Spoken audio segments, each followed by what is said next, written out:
Well, Kim, at the end of every show, we have a segment where we request our guest to look into the camera opposite them. Okay.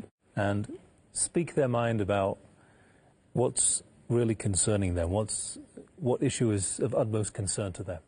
Yes. When I began on my life's trek in this struggle in the mid-1970s, it was a period of great world turmoil. The Vietnam War was raging, as well as struggles in Africa and Central America.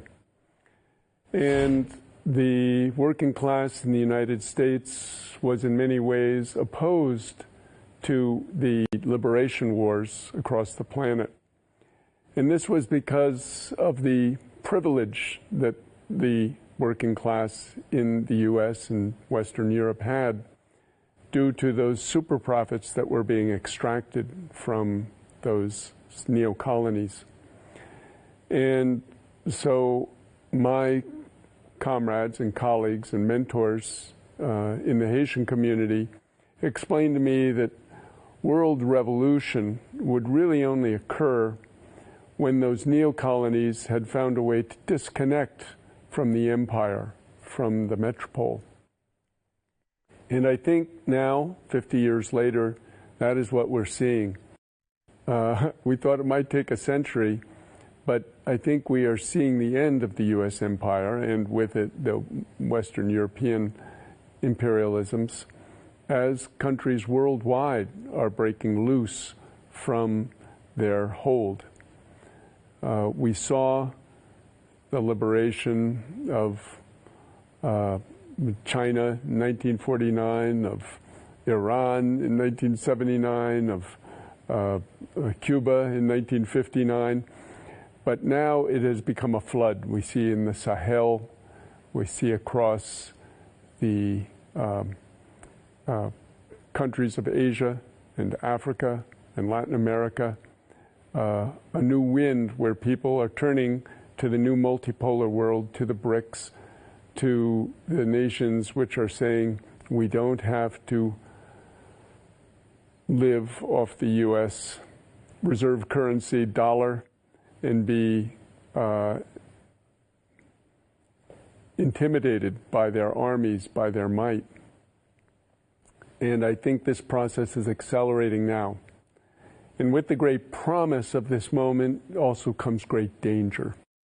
And to me, that's nuclear war, because the imperialist system, both North American and Western European, is in its death throes. It is facing an existential threat. And so our fear, our biggest fear, is that they will unleash a nuclear war. And this nuclear war will be primarily between the nuclear powers, but it brings with it nuclear winter, where the debris of those explosions, and these bombs are now 100 times more powerful than that which was set off at Hiroshima and Nagasaki in 1945. And they send debris up into the stratosphere, which will create a nuclear winter, which imperils all life on Earth, sending the Earth maybe into a new ice age and maybe destroying all life on Earth. I think it behooves the people of the world to act in any way they can to stay the hand of these people who would imperil the future of our children and our grandchildren, because they can no longer maintain their exploitation and control and hegemony of the planet. So we encourage nations to continue their liberation.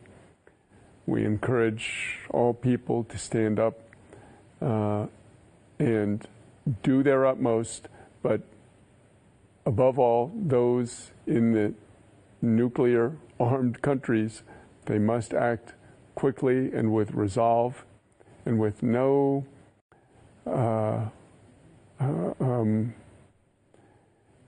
illusions as to how cynical and how dangerous their ruling class is. So that would be my warning to this generation that is now in the streets calling for an end to the genocide in Gaza. You see what they're capable of in Gaza. You now just have to think they are ready to take this on a world scale. So let us act with resolve and be expeditious about it. Thank you, Kim. Okay, thank you. And we thank our guest, Kim Ives from the United States, for taking part in this program.